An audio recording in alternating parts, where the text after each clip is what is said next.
should flatter myself up too. Our new packaging. This is Late Night Health. We are live from Supply Side West in Las Vegas, Nevada. We're going to be talking about CBD. This is we've been talking about it from everybody, but somebody who actually produces and sells it. We're going to be spending some time with Jonathan Teeters. He is the general manager of Azuca out of Castle Rock, Colorado. And talk about CBD.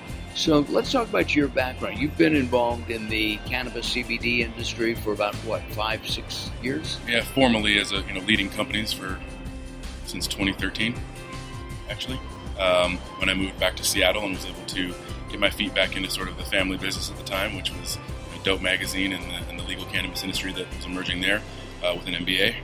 At that time, there weren't a lot of MBAs in cannabis anywhere, so I found quick purchase and grew that company with excellent employees, an amazing team, and a fun place, and then ended up moving to California, and now I'm in Colorado, all working for different companies, back to Seattle again.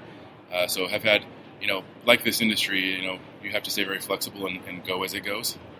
And I've had some success doing that. I'm really excited now to kind of get onto the more CPG, the more scale-ready side where we can have a product that can go across the entire country, essentially. That was the next big challenge that I was looking forward to, and Azuca offered that opportunity. One of the things that I'm confused about, and I think a lot of people are, is that CBD is federally not allowed. It's illegal. But they've kind of turned their head, right? 2 weeks ago, maybe 3 weeks ago, the House passed the banking laws.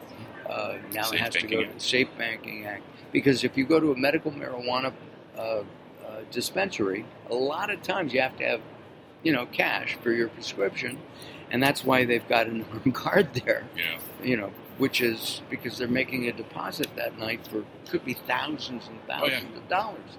Yeah. Where are we with CBD? I mean, is it legal? Is it not legal? Or does it depend on where you live? It's my interpretation, oddly, amongst a lot of these brands that are in here, we're choosing to be in the space that is the one that is the most uncertain, and that is CBD in food. Hemp CBD in food, right? That's the one area where the FDA says we're working on it, from my understanding. Other than that, if you're putting hemp in tinctures and in topicals, the 2018 Farm Bill cleared up, as far as I understand, the legality of using hemp under 0.3% THC, which they cleared up the definition of industrial hemp in that bill. And then also said if it's under 0.3, it is then legal to be in these products, except if you're putting it in food, because that's a food issue, and we have the FDA to manage all of that, and the simplicity of topicals and the applications of tinctures, they just fell into a different category. So everything from hemp, and they also said hemp seed, and the stalks and things could be used in food, so they clarified that. There was no question now about hemp seed in food. But where we are right now is that, generally speaking, still a lot of people perceive that you can just ship hemp everywhere and do all the things. It's not quite the case because if you state go on laws, online, if you go on the net, you can find and research, do a Google search on CBD or Bing or whoever you use. Mm-hmm. There are thousands of companies that pop up, and they'll sell it to you. Yes. Even if they're not supposed to. Well, like many things in life, running a business is also about judgment. And fortunately, a lot of us have great lawyers who are doing their best to interpret the FDA laws. Now we have a lot of folks who are helping us, learn compliance from the food side, not just the cannabis side and the hemp side. When you put that together now with a lot of highly financed companies, I think you're getting what now is developing to be a fairly safe path forward. And again, I came from cannabis, right? We had the Cole memo for many years that basically it described how they were going to turn a blind eye. Mm-hmm. But it didn't change the laws, technically, right, at the federal level. I think that we're in the similar space right now for hemp. We have to do the best we can. The good actors are going to succeed. Some bad ones will, and then they will be, they'll get letters from the FDA and other things, right? We've seen that happen, to many large brands. I've seen that happen in the supplement industry over the years, too. Yeah. We talked earlier with somebody from the NSF, which is a testing company, a testing organization. And we don't know what the high-level would be, I've noticed that on your packaging it's 25 milligrams, okay? But you weigh just about 4 or 5 pounds more than I do. Yeah. Okay. Yeah. Is that going to affect me, do you know? The same way? Do I need less? Do I need more? Yeah. Do you need more? So that is a gaping hole in the direction that the FDA has given us. I think it's partly what many of us who provide comments to the FDA are trying to find out so that we can understand what operable ranges are. I think that there are several layers of that question. One is that not all CBD in food is the same. We differentiate ourselves by having 9 patents now on a process that basically takes us entirely out of the fishbowl that is nano anything, right? Still, this industry is being led by industry leaders who are pushing nanotechnology and things. And while that seems hip and cool, in the cannabis side, we've seen it for 5 or 6 years. It's not that brand new, right? The reality is being the marijuana side, yes, for lack of a better way to put that. Yeah. The regulated state cannabis side. So it's not all the same, right? You have things like digestive loss, right? If the way you're ingesting your CBD is through a tincture, right, and you're just swallowing it down, you're going to lose a bunch of that, right, through digestion. So, industry-leading products that are exploring new ways to infuse food, like we are getting smaller and smaller. And our process really, it's called time technology, right? Time infusions, and that stands for thermodynamic individual molecular encapsulation. So basically, with heat, we take every individual CBD molecule and we encapsulate it. And what that allows is for really swift uptake. It goes right crosses the blood-brain barrier in your mouth, and most of it is in before it really gets digested. Right? So when I eat this piece of chocolate, yep. Okay, yep. I shouldn't chew it. I should. It's really good chocolate, so you want to keep it in your mouth, right? Got it. It's 61% Valrhona dark chocolate. So what you'll find is that it tastes like really high quality chocolate and not hemp. If you know what hemp and CBD taste like. Yeah, they taste like I mowed my lawn. Oh, absolutely. Smells like that, tastes like that, and sometimes it tastes even worse when you concentrate it, right? But we were created by a chef to really solve food problems. This wasn't a guy from the weed industry who's like, how do I make the next best thing? This was a chef, a very successful chef in New York City and in Japan, Ron Silver. Runs Bubby's restaurants in New York, if you know New York restaurants. Mm-hmm. But at any rate, he said, I want to cook with this stuff. I want to use it in food, but I can't put oil into chocolate. I can't just go drop tons of oil into things that shouldn't have oil, right? It's like a hollandaise sauce. It's very fragile. Right. It's a lot of these things. You can't heat it too much. You can't you can't freeze it. You can't put it on a shelf and expose it to light because eventually, a lot of these nano products that say they're water soluble, they will, they'll fall deteriorate. Yeah, they'll deteriorate. So he, he's a very smart gentleman and did a lot of research to find things that are already being used in other foods and a lot of the applications that we see here, but just not with the chef's artistic inspiration to really make it work, right? And so we're different. Back to your main question, though, is more, better, or whatever?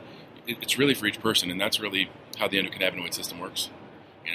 I am a football player and all these things, so I've got lots of pain, joint issues, bad hips, bad ankles. You're young. I am young, but I feel old. I don't need to go down that road right now. But CBD really helps for me, right? Right. And while we can't make medical claims, that's another thing that is very clear. I can't tell you what this does. It's like a supplement. You have to.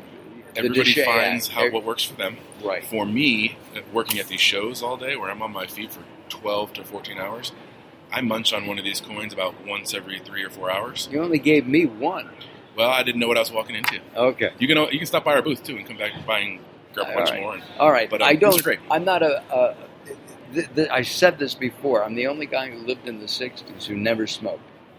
I don't. My dad still tells me he didn't smoke and he came from the '60s. I'm not sure I believe him. Okay. Believe me. Okay. I've tried it 3 or 4 times over the years. Just it doesn't do anything for me because of the smoke aspect. Eating it.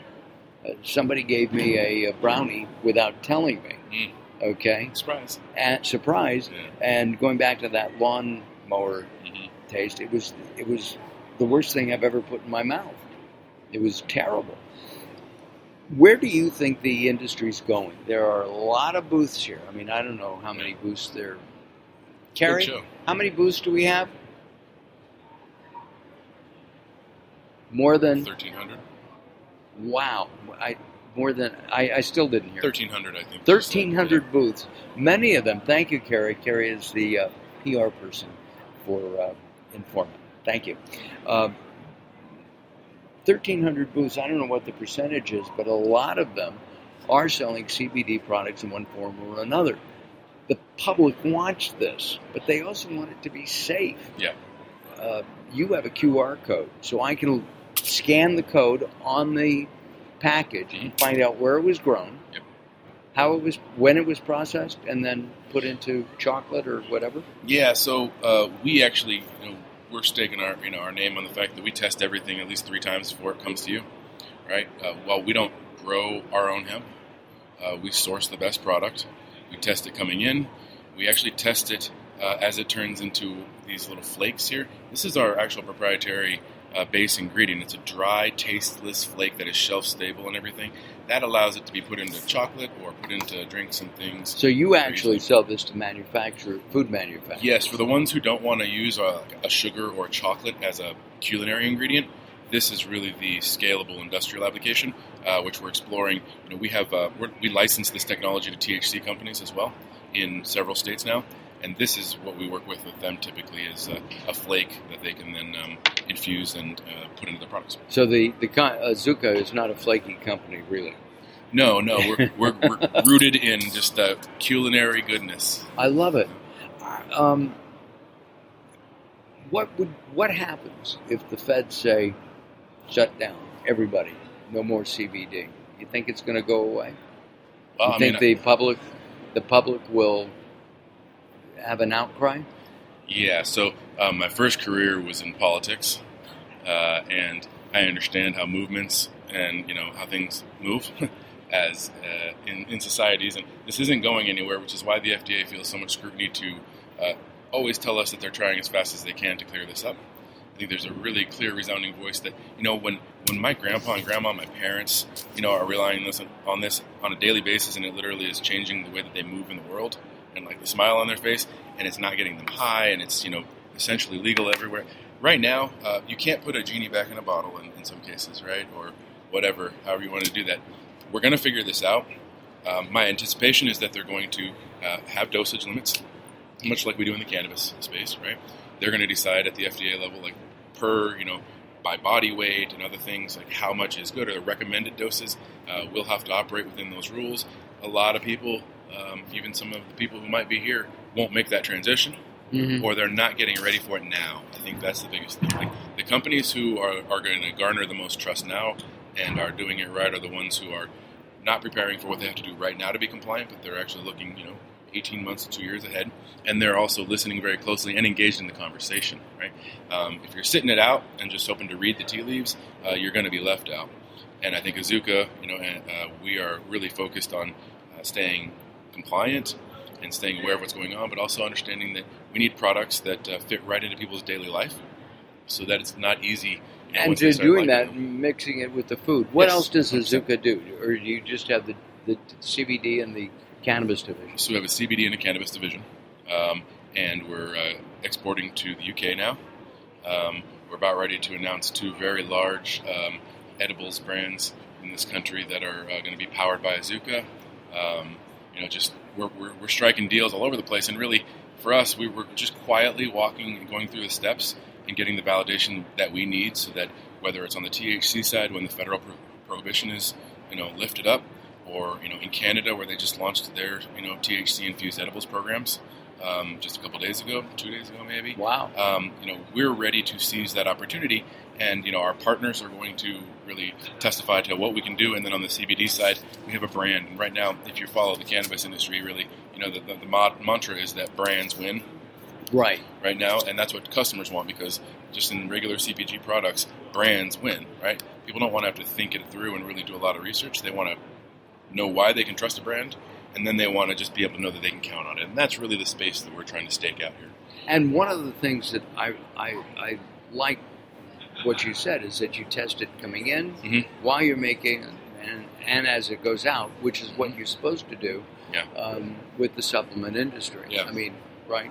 And it's not just potency. We don't want to, while it's good for us to be able to know exactly how much is in here of CBD, we also do heavy metals testing. We do pesticide testing. So, those are things that the best companies do in the cannabis side as well.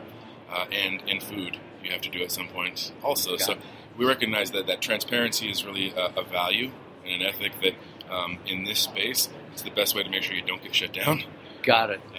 Because if you don't have anything to hide, then you put it out there and follow the rules, and you're more likely to get like an opportunity to correct the record rather than get shut down. And at the same time, you're providing something that the public wants. Yes. Right. Yeah, and we're excited to get out there and get this in the hands of more people. Got it. Well, if the general public is interested, the website is azuca.co. Azuca.co will get you to the brand page. Right. And then from there you can click shop, and it'll take you over to our CBD store, our hemp CBD store. Right. And they can buy a bunch of these products. And then we have a whole new line of packaging and a whole new website that's just getting ready to be hatched. So in just about 2 or 3 weeks, we'll have a whole new user experience. Hey. And really be ready to blast the doors off this thing. Well, maybe we'll be able to talk about it again there. Azuca, AZUCA.co. AZUCA.co. This is Late Night Health, powered by Podclips. And we thank Mike Anderson and the group for sponsoring us here at Late Night Health, live from Supply Side West. Jonathan, keep in touch. Don't go away. Sit there. Absolutely. Okay? I'm Mark Alyn here on Late Night Health. We have the music coming up, and there it is. And as we hear that music, we know that it's time for me to be quiet for a few minutes. We'll have some more people talking about a wide variety of things during the rest of the day till about 3 o'clock, 3:30 Pacific Coast time. Don't go away. We'll have more very soon as Late Night Health continues.